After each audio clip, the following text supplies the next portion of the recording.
Om Namo Bhagavate Vasudevaya. Om Namo Bhagavate Vasudevaya. Narayana Namaskrityam Naram Chavam Narottamam Devim Saraswatim Vyasam Tato Chayam Udirayat Nastaprishu Abhatreshu Nityam Bhagavata Sevaya Bhagavati Uttama Shloke Bhakti Bhavati Naishtiki. Now read from Srimad Bhagavatam, 5th canto, 14th chapter, text 7. Akvachich Chachesha Dosha Nishadanam Purisha Vishesham Tat Varna Guna Nirmita Mati Suvarnam Upatitsyati Agni Kama Katara Evil Mukha Pisacham.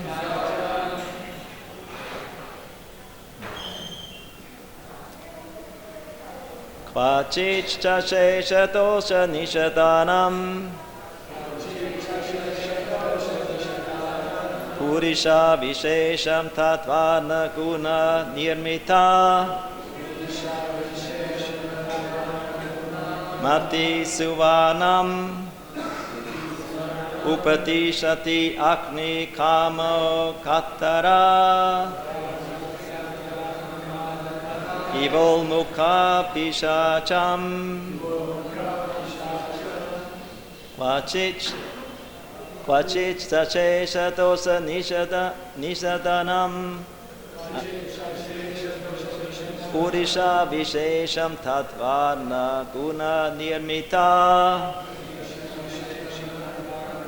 Mati Suvanam Upatishati Agni Kama Katara Evil Mukha Pishacham.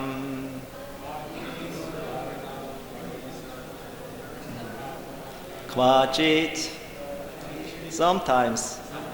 Cha, also. Ashesha, unlimited.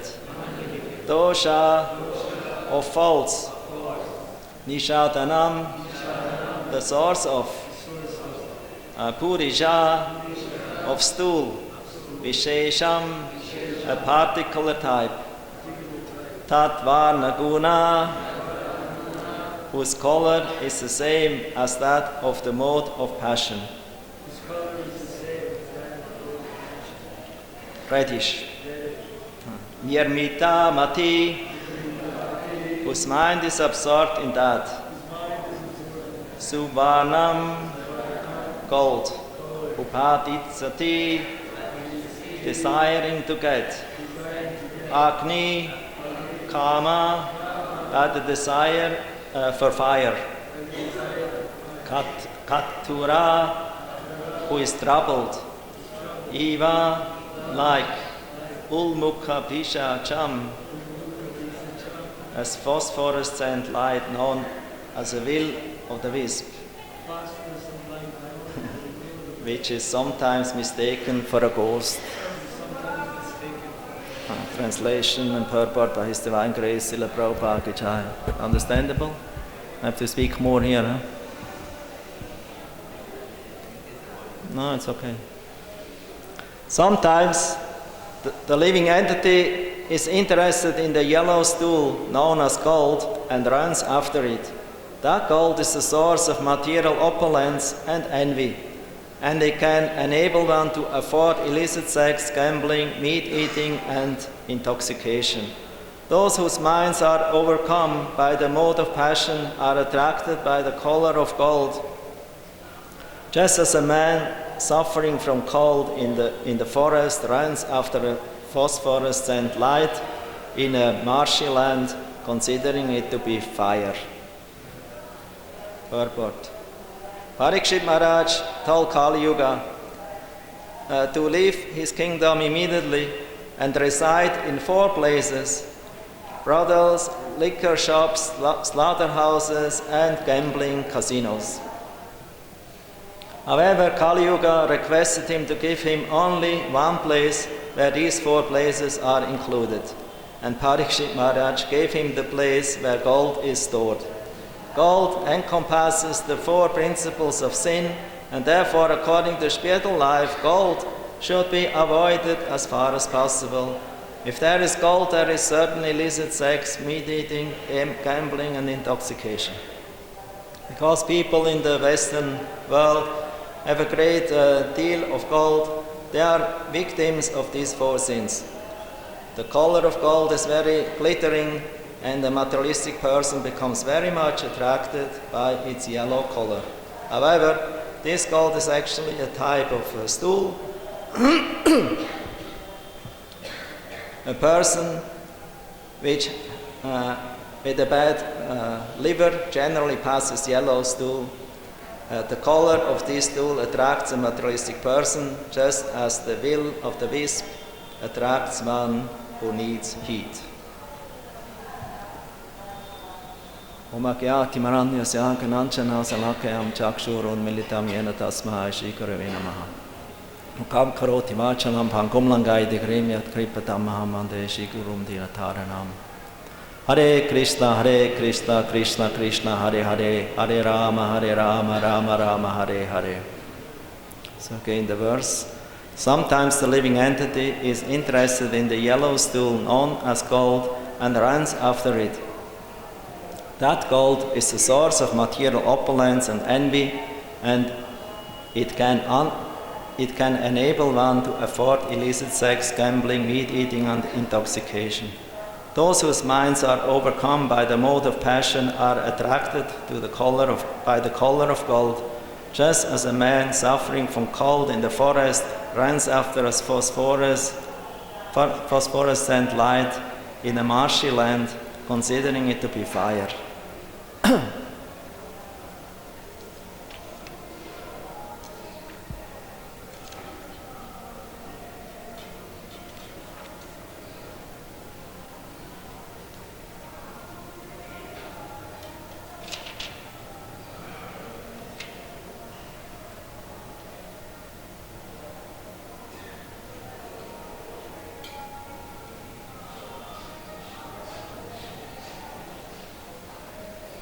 So here, in this chapter, Shukadeva Goswami,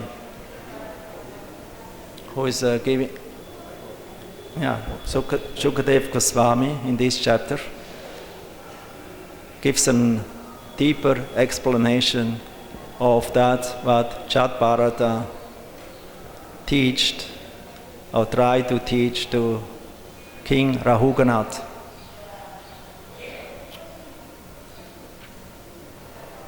So this chapter is entitled "The Material World as the Great Forest of Enjoyment."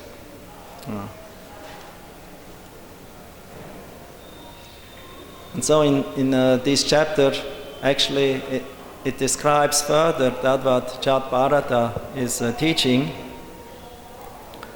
about the living entity who is in contact with this material nature since time immemorial, turning away from his actually self-interest or actual real nature, Svarup, as an eternal servant of Krishna. He forgets this eternal position, who actually, it's the only happiness, actually real happiness or joy for the jiva, for the living entity. It forgets it because it comes in contact with Maya. Maya tare chapadhyadhare.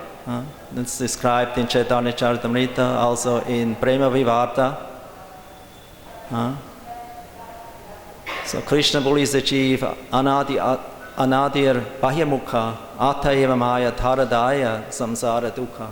So since time immemorial, the living entity because of turning his back against the Lord, interest, serving him. So he comes in contact with Maya, and he tries to make a competition, go in competition with the Lord. Actually, his nature is not to be independent enjoyer, but he tries to independently enjoy, and for that the material world is created. That's the realm for the jiva who wants to enjoy independently of the Lord. He tries, but mostly he doesn't succeed. It's a struggle. It's a struggle with the senses, with the mind, with the sense objects, driven by illusion, by the force of passion and ignorance, and sometimes a little sattva. The living entity is forced to act in this material world of samsara, who is also described as a forest, like a jungle, a merchant. A living entity is like a merchant who wants to make his fortune in this jungle, finding out where is there some pleasure, where is there some sense gratification, something what I can enjoy. So in this dark jungle of material existence, he becomes blinded by many allurements, so-called pleasures of this world in form of gold, in form of women, children, family happiness, and so on. He becomes completely allured by these allurements of Maya in this forest of enjoyment. Like Srila Bhaktisiddhanta Saraswati Thakur, he told there are three kinds of very great allurements for the living entity, but is even for a devotee an hindrance or an obstacle on the path of pure devotional service. The first one is Kanaka. Kanaka means gold. The second one is Kamini, means a woman, or for the woman, the man, Kamini, and Pratishta Bhagini, the tigress of name, fame, and adoration. So Bhaktisiddhanta Saraswati Thakur, he warns in his Vaishnava K. Vaishnava K means what kind of Vaishnava you are, residing in a solitary place, chanting many legs of rounds of Hare Krishna Maha Mantra. 3 leg, try to imitate Haridas Thakur, or maybe 2 legs, takes many hours. But actually your mind and your heart is still contemplating Kanaka, Kamini, Pratishta Bhagini. Still there is attraction to women, there's attraction to money. Gold is nowadays replaced by money. In German, money is called Geld. Gold and Geld. It's just one E. In English it's a little different, it's money. But it's the same. So the money is nowadays the gold. But so if I only always have to think about money, women, prestige, adoration, then one becomes practically a show bottle devotee or yogi, renunciate. This is especially a warning Bhaktisiddhanta Saraswati Thakur gives for vairagis, or those who are prematurely try to renounce the world and living in a holy place like Vrindavan, living in a solitary place, giving up the association of devotees. That's the problem. As soon as one gives up association of devotees, the society of devotees, and tries to figure out his own path of how to become perfect in the process of bhakti, achieving highest goal, then one actually jumping over the process in an unchaste way. One is jumping over the process of the Vidhi mark, or by the bhakti process given of sadhana, of guru and shastra and sadhu. So if one jumps over the rules and regulations of guru and shastra and previous acharyas, and tries already to act on the liberated platform, then one is in a dangerous position.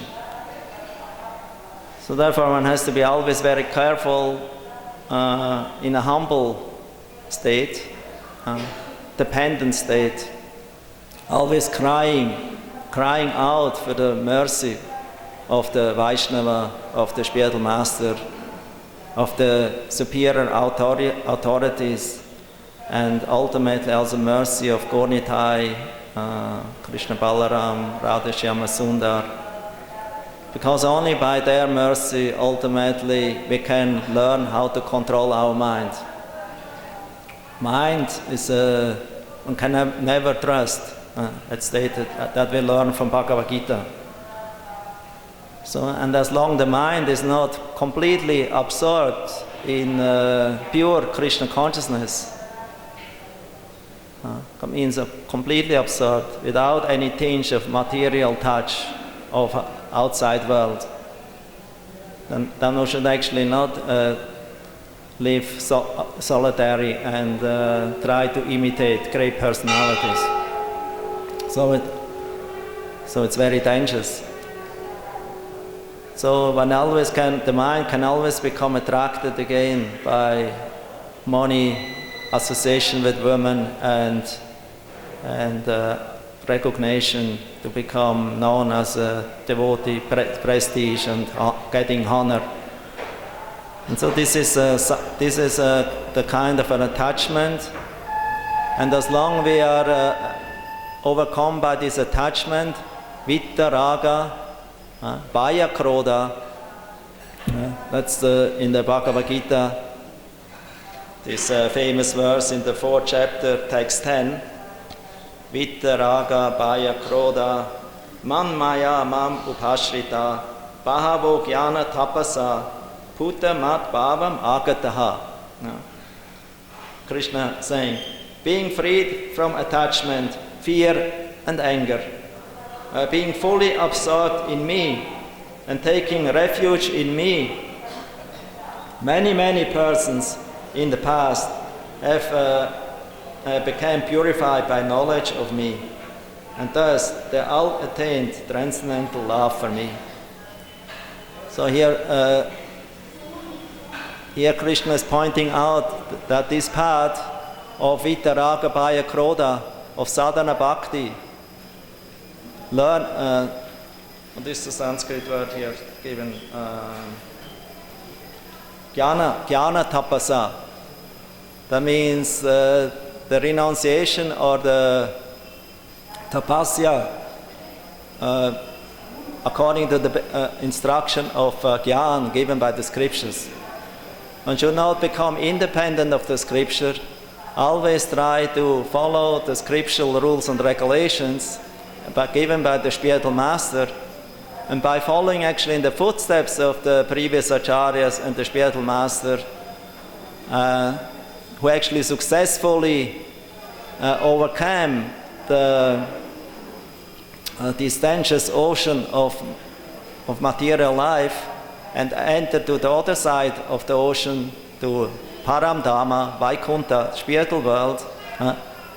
They left this boat behind, this boat of Gyan, this knowledge of Srimad Bhagavatam, Bhagavat knowledge. They left it behind. Although they conquered the ocean successfully, they gave the conditioned souls who are still on this side of birth and death, in this material world, an opportunity. They left behind the treasure. the prema dana, the treasure of transcendental knowledge about love to Krishna and the process to attain him. That's also stated in Chaitanya Charitamrita. There's this very nice passage in relation with Sanatana Goswami, Shiksha. Lord Chaitanya instructing Srila Sanatana Goswami in the transcendental science of devotional service.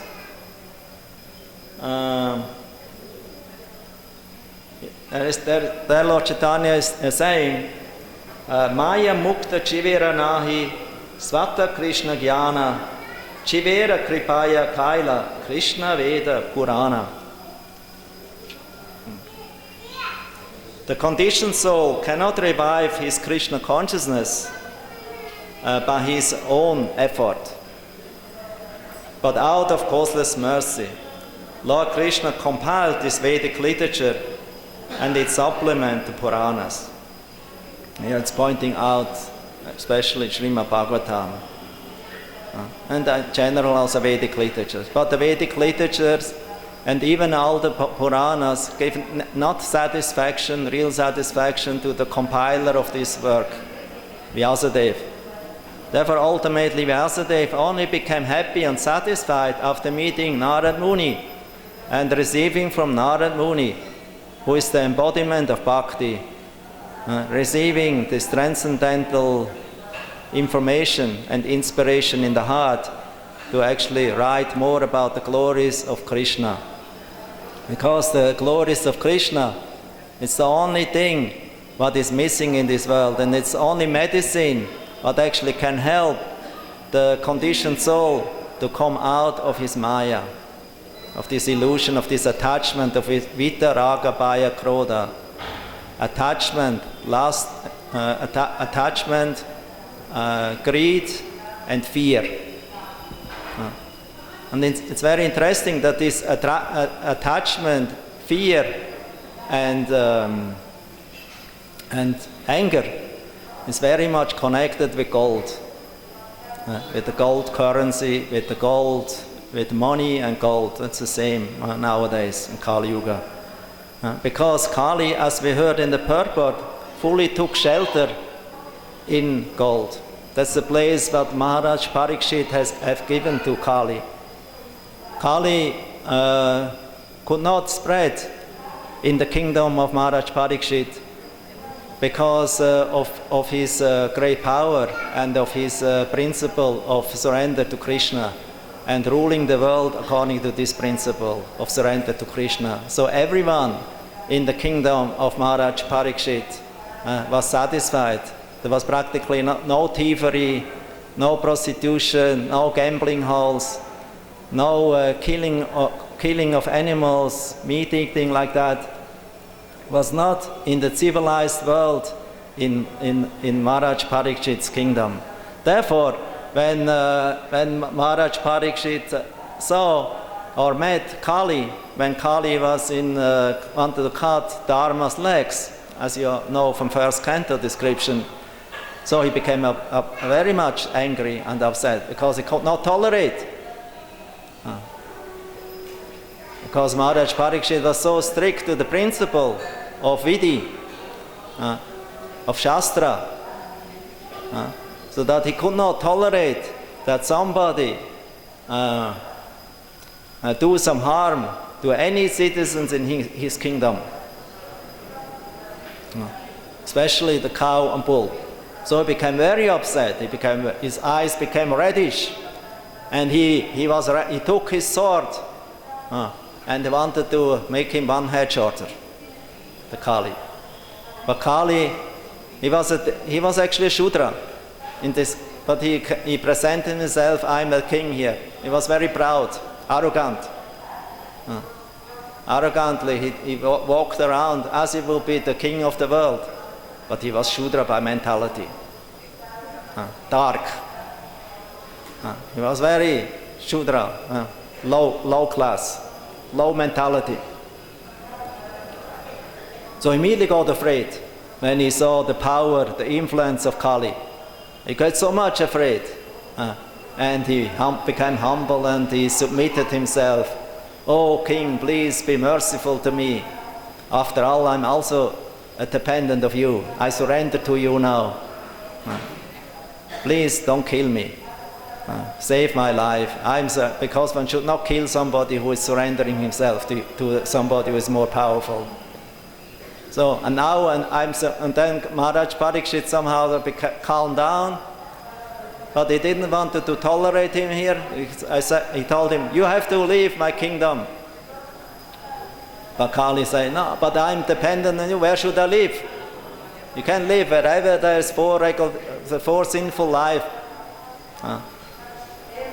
Wherever there's prostitution, wherever there's gambling, wherever there is intoxication, wherever there is eating of meat, there you can go. But Maharaj Parikshit as already mentioned, there was not, these four illicit activities were not supported. It was not going on. There was no ground that they could flourish. So Kali, he told, sorry, my dear king, but I cannot go to these places because these places are not existing in your kingdom. And after all, but I'm a citizen of you now, I'm a dependent on you, I surrender to you, please give me another place than that. Because these four places are not existing, give me another place. So then Maharaj Parikshit told, okay, you can go wherever there is gold. Wherever there is gold, you can go. And because Parikshit Maharaj knew, wherever there is gold, there is corruption, there is cheating, there is anger, there is illusion, there is lust, greed, etc., etc. So wherever there is gold, all these illicit activities are supported. They are because this is in the mode of passion. And somehow or other, Maharaj Parikshit, Kali Yuga, he could find this gold and he corrupted the whole world, and gradually nowadays we see the whole world is corrupted by the gold or money currency. There's so much speculation going on, and nowadays practically you don't even need the gold and money. You can do everything on virtual and with, you all know, I don't want to go deep in that subject. And one is practically the people, one is practically sold to the money. Because everyone in Kali Yuga becomes dependent on money. You cannot do anything without it. So that's the great problem in Kali Yuga. And as devotees, if one is renunciate or grihasta, somehow one is dependent on the money. But one always has to be very careful that one it will not become victim of the money or gold principle, becomes too much blinded and thinks that's then all and loses his senses. Because as soon one accumulates money is energy, it has to flow, it should not be accumulated, it should be engaged in Krishna's service, in spreading the Sankirtan movement, that's pointed out here. So Narad Muni, for example, he met these two sons of Kuvera. They were very rich sons, and they had a lot of money, and they thought we can enjoy in the valleys of Rudra, of Shiva, because they had some Shiva and Kuvera were very good friends, and these two sons, they used this opportunity to enjoy with with girls in the beautiful river there, in this valley of the demigods. And Narad Muni, by chance, he came by and he absorbed. They saw that these boys, these two young men, they were completely absorbed in sense gratification. They didn't show him any respect. They were naked.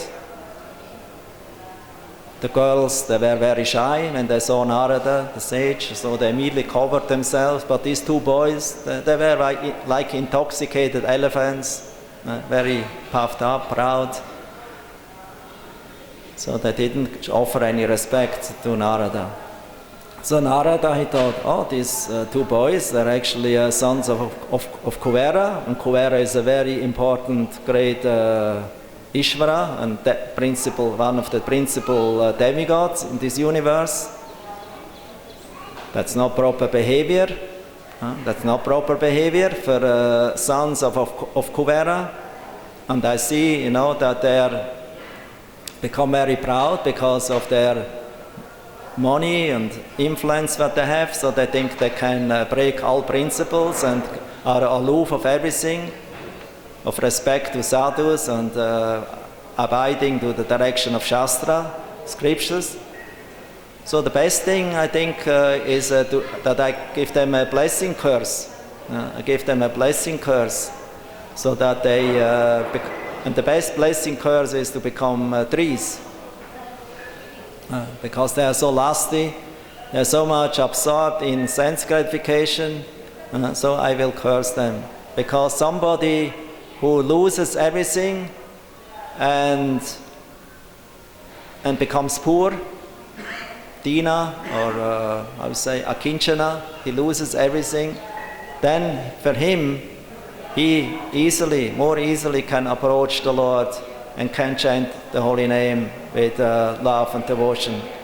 But somebody who is too much overcome by Aishvarya, like that, money and opulences, like Queen Kunti is pointing out, they have very great difficulty in calling out the holy name of the Lord with love and devotion in a helpless way.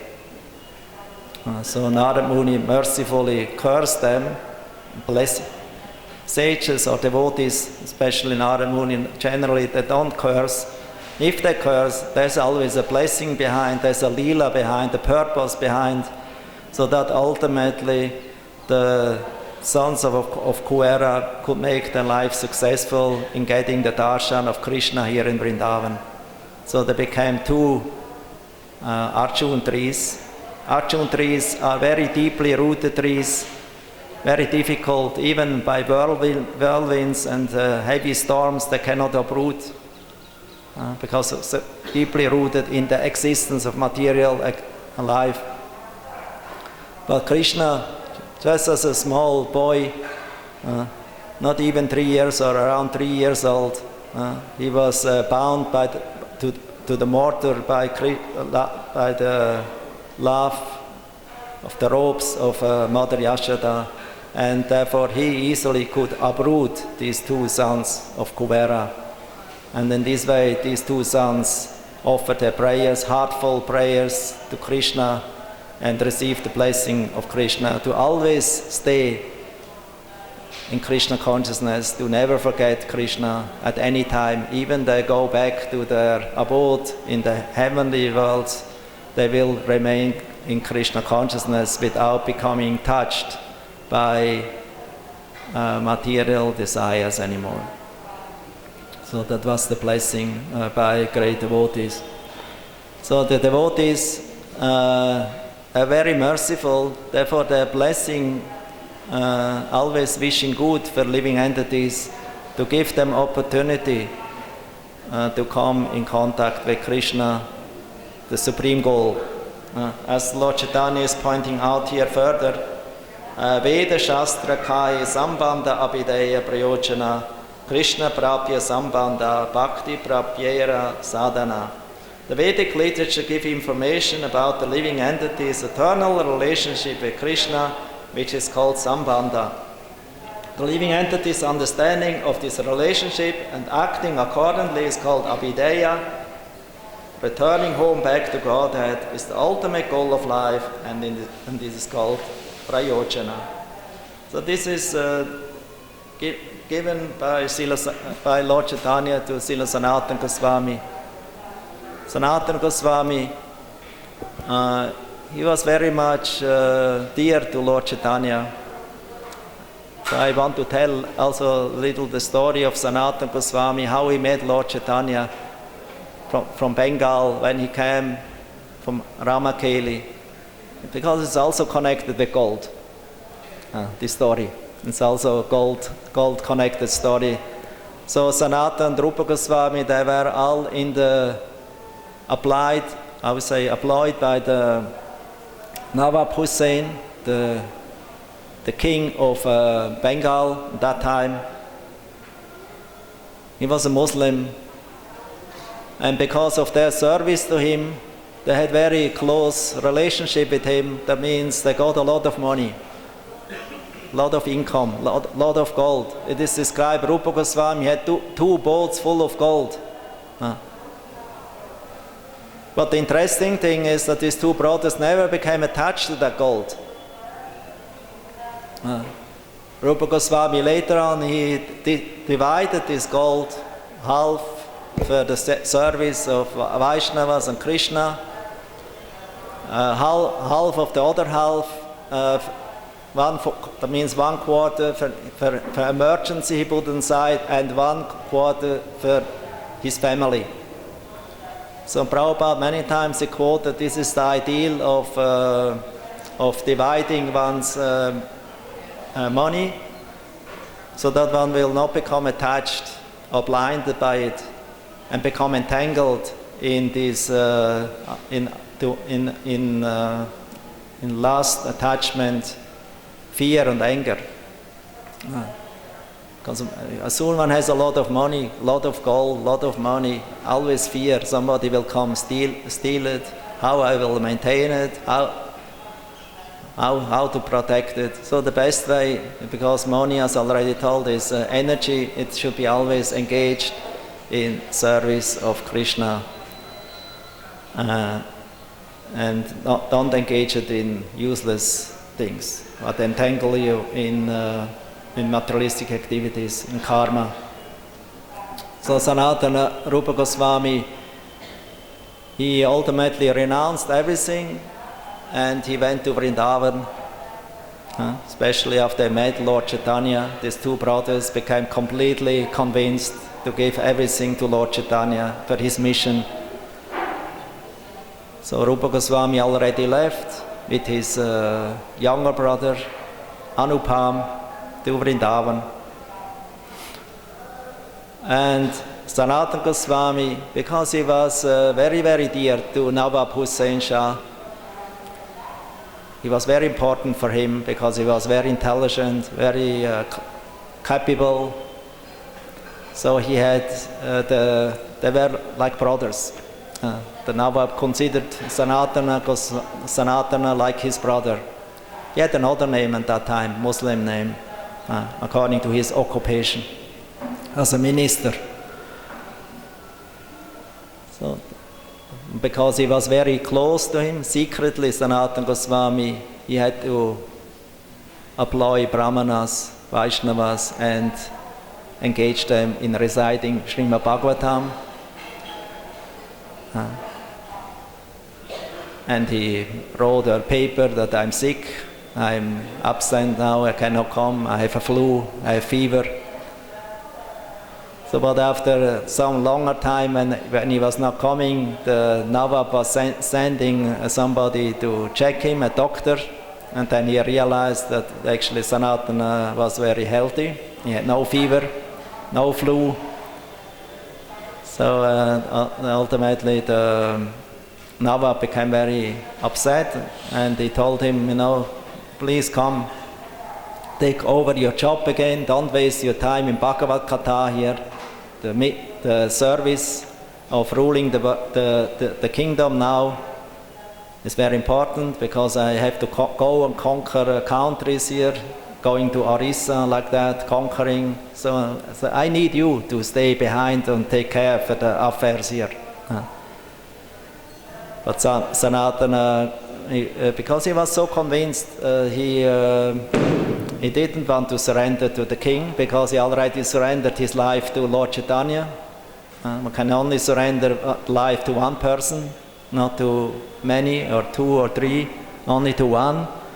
So he was fully dedicated to Lord Chaitanya, and he even risked, that he will become killed or go in prison for a long time. What actually happened? He went to prison, and when he was in prison, the king was on war somewhere, conquering more land. That's also a sign of greed. One is not satisfied with land, more land. One is not satisfied with money, more money. Never satisfaction in it. So Sanatana was in the prison, and then he tried to make a deal with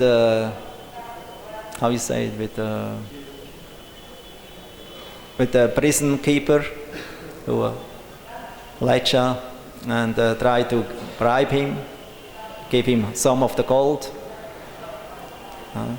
and they gave him plenty of lot of gold, and ultimately the gatekeeper became completely attracted of the gold that he let Sanatana go, and he immediately went over the mountains, heading towards Vrindavan with great determination. He took a servant with him, Ishan.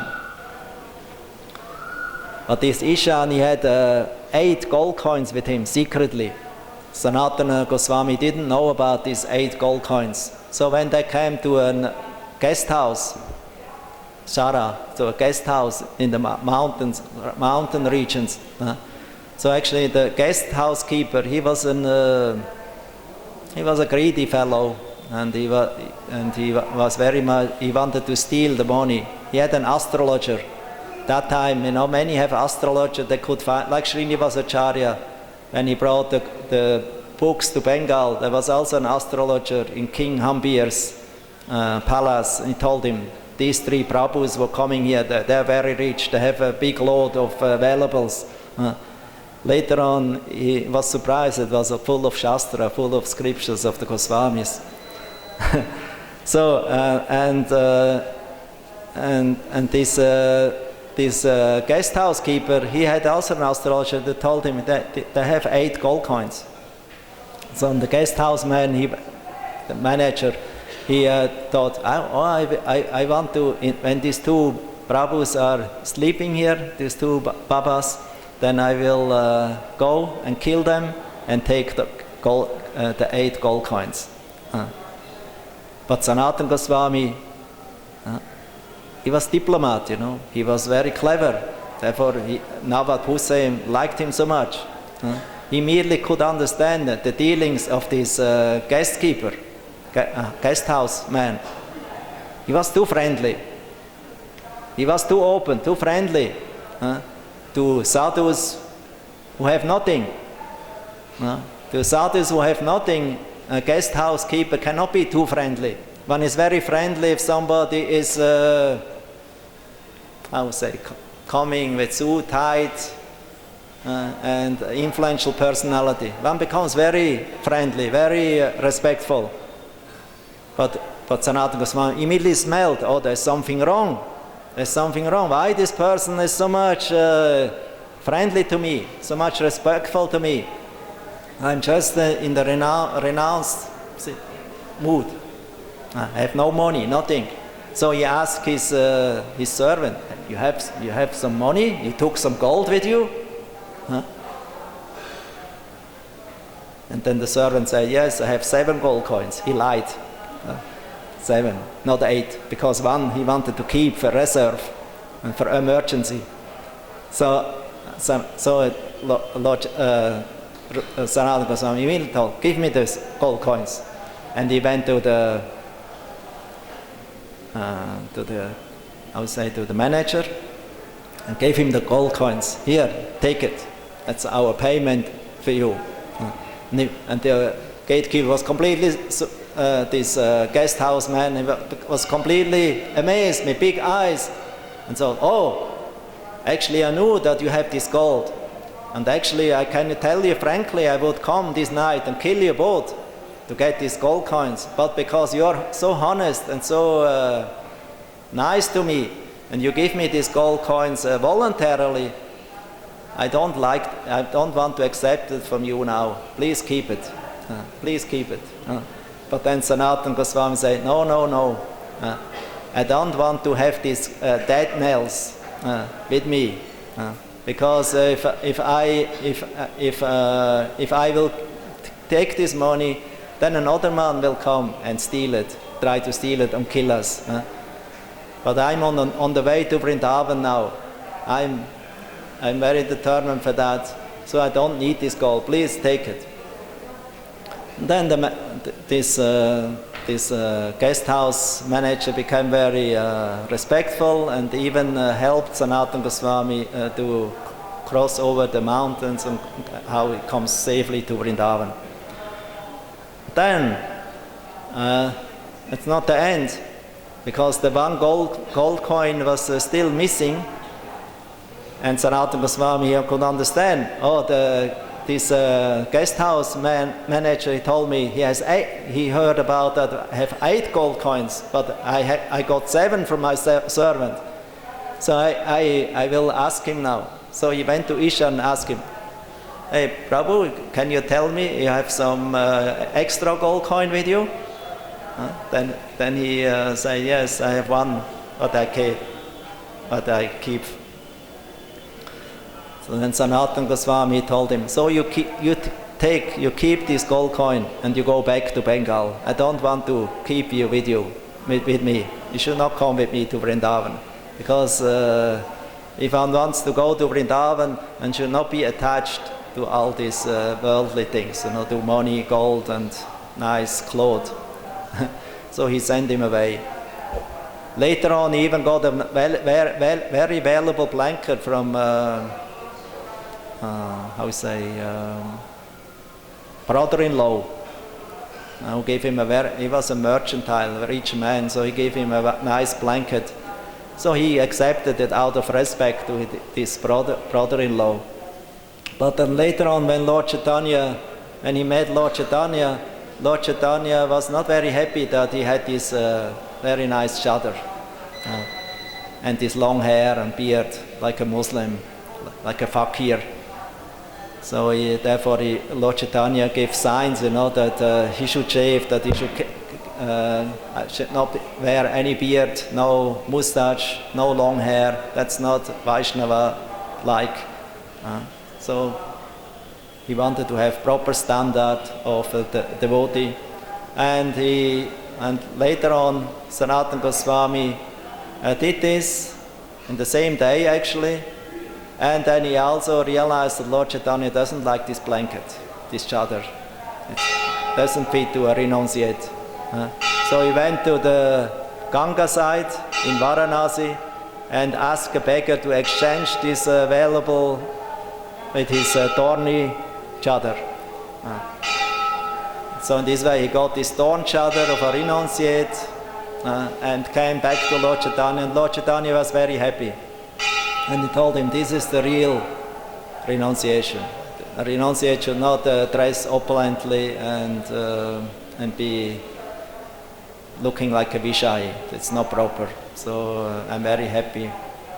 And then Sanatana Goswami, Lord Chaitanya instructed Sanatana Goswami for quite some long time about the science of bhakti. It's all very nicely. This essence of Lord Chaitanya's teaching is in Chaitanya Charitamrita, and you can read it in the Brihad Bhagavatamrita, completely nectarian book, where everything completely essence of bhakti is described in that book. And Prabhupada told it's very essential to read this book, because this book gives you guidelines, how to attain the supreme perfection of life, to go back to Goloka, where Radha Krishna and their eternal associates residing. And it gives the story of Gop Kumar, how he attains that abode, and how he met Krishna, Gopal, his worshipable Lord and deity, but he was always meditating his whole life. So he attained that perfection. And that perfection is actually the ultimate goal. Like Sanatana Goswami, he had this touchstone, he had this Chintamani stone to turn the hearts of the people into gold. He had this power. And by reading this book, and by reading Srimad Bhagavatam and Chaitanya Charitamrita, and to live here in Vrindavan and absorb your mind in these transcendental literatures, then it's Chintamani.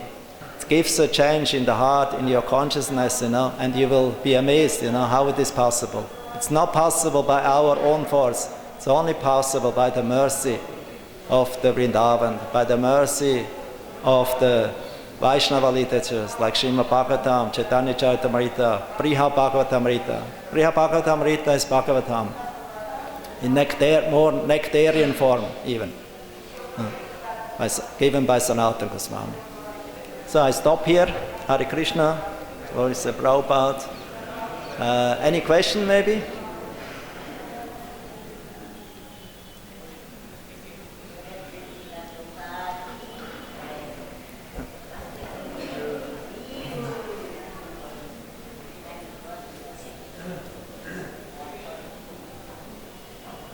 Thank you for a very nice class.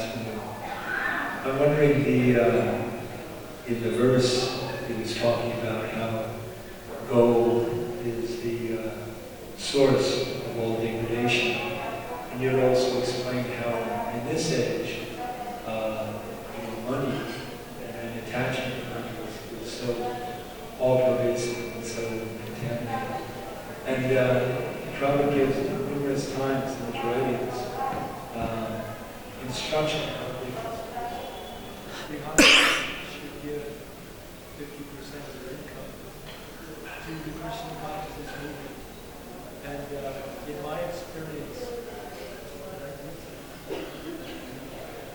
in my experience, that's very, very rarely happens. And sometimes the devotees will say, which, it's difficult enough to be able to maintain one's family in general. But nowadays, with inflation and so many things, sometimes families hold 2 or 3 jobs to be able to maintain their family. The standard of living is so high. So we find, at least I'm from Los Angeles, we work in the community, and we find that very few devotees actually, follow that instruction. And also we have very few devotees who are grihastas living outside who actually even take part in a lot of the temple functions. So I wonder if you maybe comment on that. This 50% is just a guideline given, that one, and hint, that one should not keep all the money for yourself. No. And take care for your covering of your maintenance of your own family and life. No? But that you also should give it for the Sankirtan mission, for the deity worship, or helping Vaishnavas, or in the service of ISKCON and the Sankirtan mission.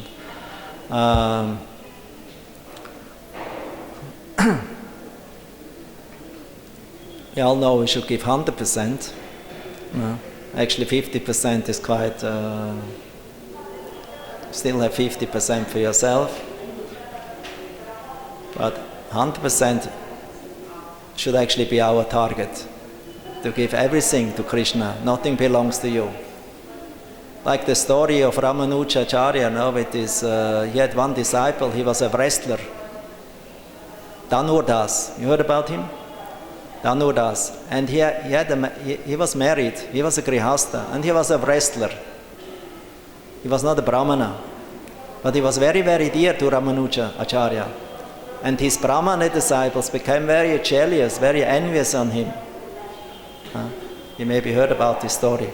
So they became very envious on him, and they asked him, "Oh Guru Maharaj, why you so much near and so friendly and so confidential with this Dhanurdas? Because he's not a brahmana.